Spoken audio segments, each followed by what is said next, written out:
தமிழகத்தின் புதிய முதலமைச்சராக வெற்றி பெற்று பதவியேற்றுள்ள ஜோசப் விஜய்க்கு மலேசிய மனிதவள அமைச்சர் டத்தோசரி ரமணன் ராமகிருஷ்ணன் தனது மனமார்ந்த வாழ்த்துக்களை தெரிவித்துக் கொண்டுள்ளார். விஜயின் இந்த வெற்றி மக்களின் போராட்ட எழுச்சியின் அடையாளம் என்றும், கொள்கைகளை உறுதியாக பின்பற்றும் ஒருவருக்கு இறுதியில் மக்களாட்சி முறையில் மிகப்பெரிய அங்கீகாரம் கிடைக்கும் என்பதற்கு இது ஒரு சான்று என்றும் அவர் குறிப்பிட்டுள்ளார். விஜயின் அரசியல் பயணம் மலேசிய பிரதமர் டத்தோஸ்ரீ அன்வார் இப்ராஹிமின் நீண்ட கால போராட்டத்தை எனக்கு நினைவுபடுத்துகிறது.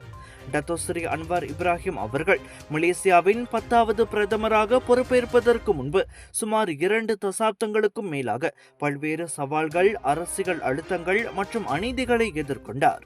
இந்த இரு தலைவர்களும் நேர்மை, தியாகம் மற்றும் மக்களின் குரலை பாதுகாக்கும் துணிச்சலுடன் கூடிய போராட்டத்திற்கு என்றும் வெற்றி உண்டு என்பதை நிரூபித்துள்ளனர் என்று அவர் இன்று வெளியிட்ட அறிக்கையில் தெரிவித்துள்ளார். கலைத்துறையில் இருந்து தமிழகத்தின் உயரிய தலைமை பொறுப்பிற்கு விஜய் உயர்ந்துள்ளது அடித்தட்டு மக்களின் எதிர்பார்ப்புகளை புரிந்து கொண்டு அவர்களுடன் நெருக்கமாக இருக்கும் ஒரு தலைவரின் மீது மக்கள் கொண்டுள்ள நம்பிக்கையை பிரதிபலிக்கிறது என்று ரமணன் கூறினார். தமிழகத்தின் வளர்ச்சி, ஒற்றுமை மற்றும் மக்களின் நலனை வலுப்படுத்துவதில் இந்த வெற்றி ஒரு புதிய அத்தியாயத்தை தொடங்கும் என்றும் அவர் விவரித்துள்ளார்.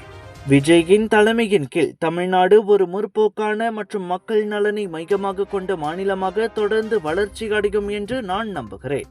மலேசியா மற்றும் தமிழ்நாட்டிற்கு இடையே நீண்ட கால வரலாற்று மற்றும் கலாச்சார ரீதியான உறவு நிலவுவதால் பொருளாதாரம், கல்வி, மனிதவள மேம்பாடு உள்ளிட்ட பல்வேறு துறைகளில் இருதரப்பு ஒத்துழைப்பு மேலும் வலுப்படும் என்று நான் எதிர்பார்க்கிறேன் என்று அவர் விளக்கினார்.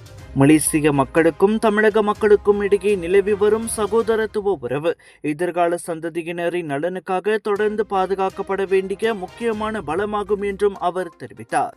தமிழக மக்கள் அனைவருக்கும் புதிய தலைமைத்துவம் முன்னேற்றத்தையும் நிலைத்தன்மையையும் கொண்டு வர வேண்டும் என மீண்டும் ஒருமுறை அவர் தனது வாழ்த்துக்களை தெரிவித்துக் கொண்டார்.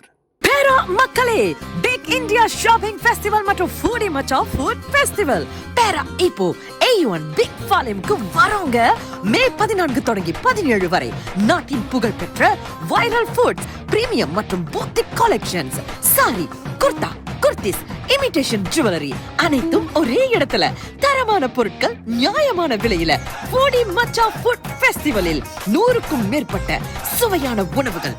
டேய் வாங்க மக்களே, சாப்பிட்டுக்கிட்டே ஷாப்பிங் பண்ணலாம்.